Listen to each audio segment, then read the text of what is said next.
What are some of the reasons why you might be getting into very frequent fights with someone, whether it's your partner, your parent, whoever? Today I'm going to talk about 7. And as always, I'm sure this is not an exhaustive list, so if there's anything you feel like I missed, or if you have a sneaking suspicion why you're always getting into arguments, pop that down in the comments as well. Without further ado, let's get started.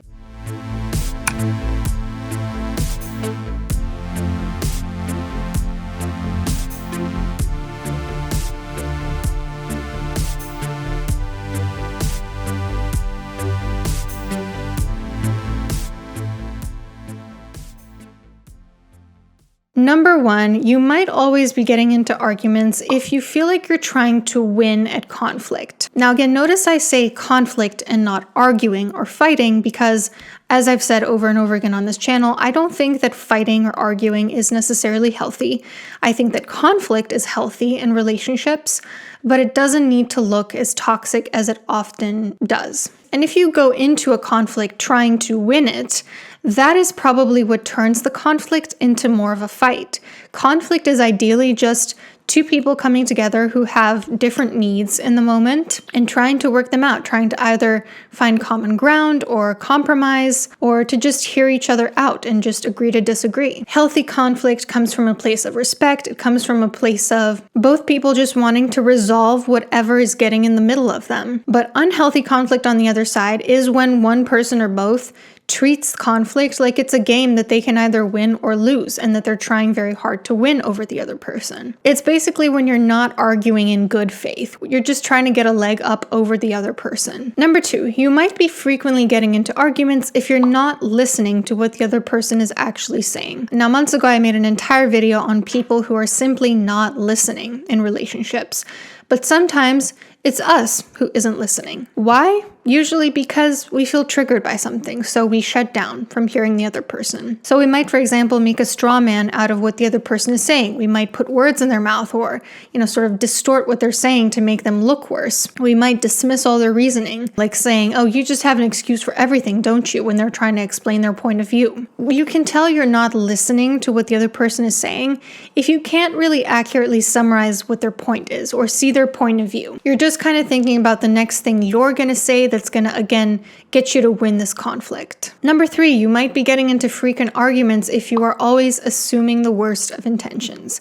This is another topic that I made an entire video about. But when you assume the worst of intentions, and this is somebody that you're actually in a relationship with, it reflects a level of contempt there. And yeah, mistrust also that's probably born of, previous relational traumas. But sometimes it's just a projection of our own human flaws. We might think the whole world is cruel because I'm cruel, and that's all I really know for certain about human nature is my own intentions. So if we're trying to win at a conflict and we're not listening, we might also assume the worst of intentions of other people. And it's deeply hurtful because it lacks compassion. A character assassinates the other person. It makes them feel ashamed, even in situations where it's not warranted, where maybe they didn't do anything wrong. The two of you just have kind of an impasse. Number 4, you are not taking the time to regulate your own emotions. This means maybe you're trying to work through conflict at a time when you're still way too emotionally heightened to be constructive about it. Or maybe you don't even understand what you feel in the moment or what's causing these emotions to come up for you. So of course you're not in a place to really work through it with another person because first you got to sort of do a little bit of emotion regulation. You got to self-soothe. This is why it's so important to not jump into a confrontation before calming yourself down. This is why there are good and bad times to get into a conflict. And sometimes the best thing isn't to get into it right in that moment. Sometimes the best thing is for both of you to just take a time out, calm down, regulate your emotions, and then come back together and speak when it's a better time for you both. I know even for me, sometimes all it takes is just the passing of time. Sometimes I'll get irritated with something that happens, and all I really need in that moment is just half an hour to get over it. First, a quick word from today's sponsor, Ground News. Obviously, it's really important to make sure that you're getting accurate information when dealing with online sources, and Ground News helps you do exactly that. Ground News is a website and app that gathers related articles from around the world in one place with context about the source's political leaning, reliability, and ownership so that you can compare how different sources cover the same topic. They work with 3 independent news monitoring organizations to rate the bias and factuality of news outlets. So let me show you how it works with examples. A few weeks ago, I heard that a famous TikToker named KB Lame was detained by ICE, but everyone was saying different things about him. Some were saying that he's an American resident, some were saying he's Senegalese, others that he's Italian. It was really hard to get a sense of what was actually true. And as a naturalized US citizen who plans to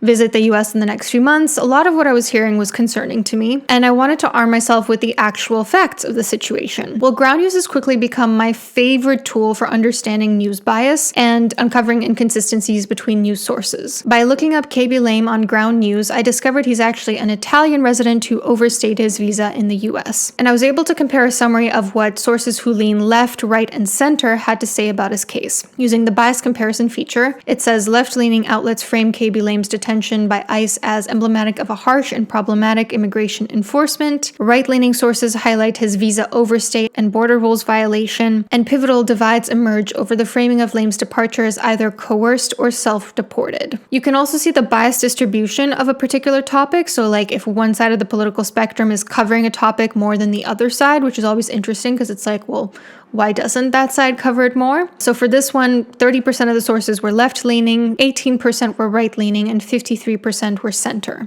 Another feature that I really love about Ground News is it actually shows you your own political bias. Do you tend to read news from one side of the political spectrum more than the rest? I find that this is really important to know because it tells you whether you should be mindful of media manipulation by one particular type of ideology. So for me, it said that 32% of the stories I read recently were left-leaning, 46% were center, and 21% were right-leaning. Ground News is genuinely such an important tool in today's world of media manipulation and political polarization. I recommend it to all my friends and family, and I recommend it to you as well. Subscribe to get 40% off the Vantage plan by scanning the QR code on screen or using my link ground.news/Dr. Anna. Now back to the topic of the video. Number 5, not thinking before you speak.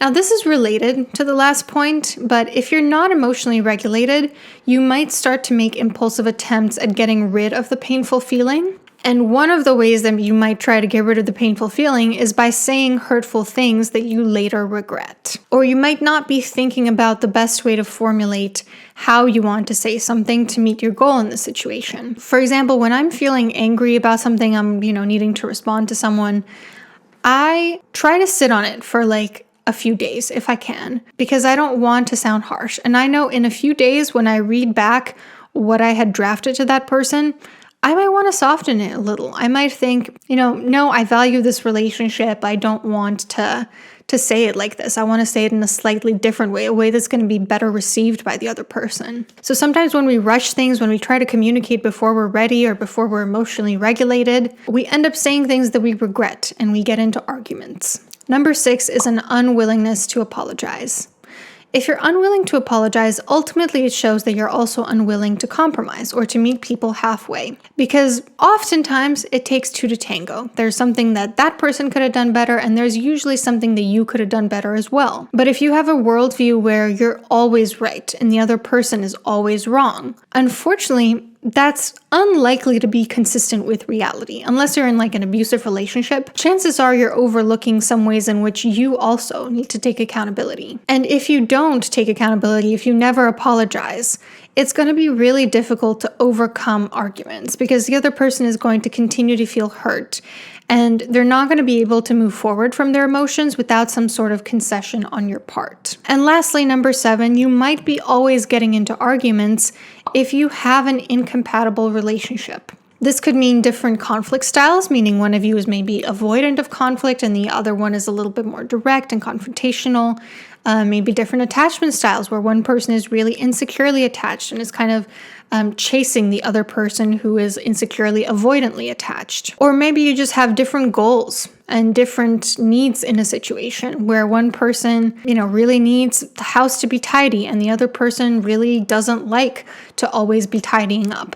All of these can cause friction in a relationship that, if it's consistent enough, if it's a problem in day-to-day life, might result in arguments. Now, not necessarily, but if you have all these incompatibilities as well as difficulties in communicating with each other, you probably are arguing quite often. Now, I talk about all of this. I talk about attachment style, conflict style, healthy communication, healthy forms of conflict in the connection course. So if you want to check that out, that's where I have like over 4 hours worth of lessons on this.